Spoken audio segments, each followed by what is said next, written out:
Food labels helps us to know when to eat and how much to eat, but it's only after you have approved of what's consumable for optimal health that now can you consider how much of that specific food should I eat. The goal of this video is to teach you how to read a food label in a way that makes you understand what to eat and not to eat and what's best for your health. So stay tuned and let's jump into the video now.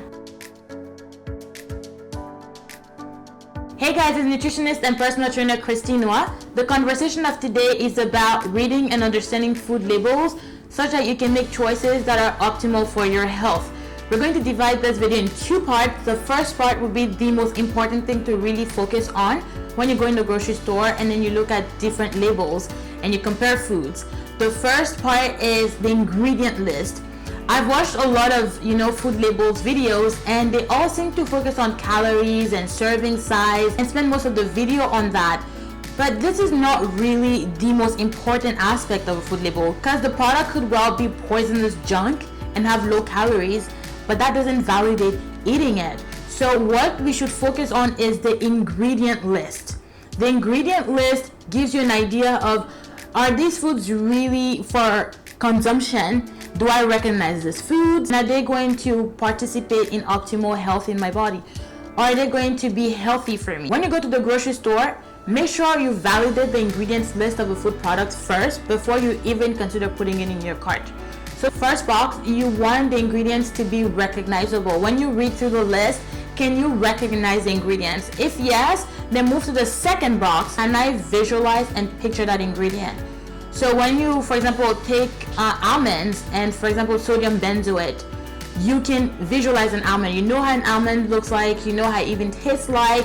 Sodium benzoate, you have no clue what it looks like unless you're a chemist and you know the chemical formula or you know the molecular structure, but that doesn't serve you. Third box is, can I read the ingredients? If the ingredients tend to be extremely fancy and overwhelming to your mouth, that's probably an indication that, well, maybe I shouldn't consume that or not nearly as much in my diet. And the last box is, can my grandmother recognize it? If your grandma cannot recognize these ingredients, you know for sure that's a no-go. So that's the first step to consider product. Is it worthy of my cart or not? Second aspect is you want to ask yourself, how processed is that food compared to its original whole foods raw material? So let's take, for example, cereals. Cereals are made with grains, right? So they would use maybe wheat and rice and quinoa. When you consider this, ask yourself, do I want to make my diet and my shopping cart filled with processed cereals that I don't recognize the shape of, or do I actually want to buy my quinoa, my rice, and then eat more whole foods? So this is also another indication on how should I prioritize my shopping list. What should I get more of? And what is not worthy of your cart and what is not worthy of your body to consume, because it's not going to serve your health. The rule of thumb is the moment a food product has a label, it is not in whole form except in a bag of nuts or lettuce. In general, it would be processed packaged foods. So start with the ingredient list always. When you've validated that the product contains ingredients that are worthy of consumption and that could create a foundation for health in your body, then you move to the next part. So we're now going to talk about the how much should I eat in relevance to food labels, the calorie and serving size label. So I'm going to grab my phone here. I'm going to screen record such that you get a visual also of what I see, and I'll be highlighting as I'm guiding you through everything. Now we're going to look at a simple nutrition fact label for a box of pizza, a commercial box of pizza. This is the serving size from which the number below are generated. It also gives us an idea of how many servings there are in a box. There are 4 servings in this box of pizza, and pretty much it recommends that you eat 1 serving per sitting or per meal. So this quarter pizza weighs 197 grams and contains 450 calories. Next, the label tells us that this serving, the quarter pizza, contains 16 grams of fats, total fat, which averages to about 21% of your percentage daily value.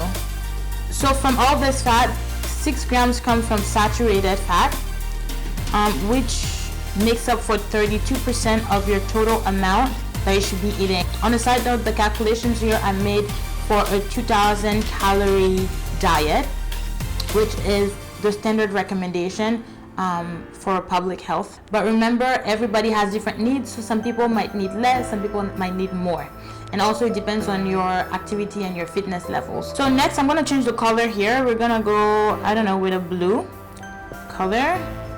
The next step is the carbohydrates here, which includes 2 grams of fibers and 7 grams of sugars. In this label here, they did not specify the difference between natural and added sugars, which some new labels do show. This one doesn't. 7% here tells us that this quarter pizza gives you 7% of your fiber and also 7% of your sugar.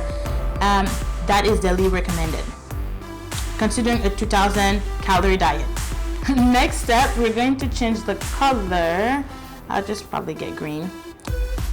We have protein here. So in this quarter pizza, we have 22 grams of protein. The cholesterol level is 35 milligrams. The sodium is 1,130 milligrams, which totals to 49% of your daily value intake. The total amount of sodium/salt recommended is 2,400 milligrams a day. So this quarter pizza gives you almost 50% of your recommended amount per day. Now this nutrition fact label is one of the newer ones, which are going to feature potassium. Let me actually use a different color for that one. We'll probably use this. Potassium. Potassium is so good for your health. It's amazing at stabilizing and balancing your blood pressure. It's good for the health of your heart, of your muscles, of your tissues. Here, this pizza contains 225 milligrams, which is 5% of your recommended daily intake. This quarter pizza contains 250 milligrams of calcium, which is 19% of your daily intake recommended. And it also contains 4 milligrams of iron, which totals to about 22% of your daily recommended intake of iron. This is a new nutrition fact label, and so it would feature different minerals and vitamins compared to the old one, which had vitamin A and vitamin C, especially for the Canadian label. So consider this when you are shopping. On this last part below, it gives you an idea of what is recommended to be too little or too much in a package or a serving. So 5% or less is little, while 15% or more is a lot. So let's take, for example, the amount of fat.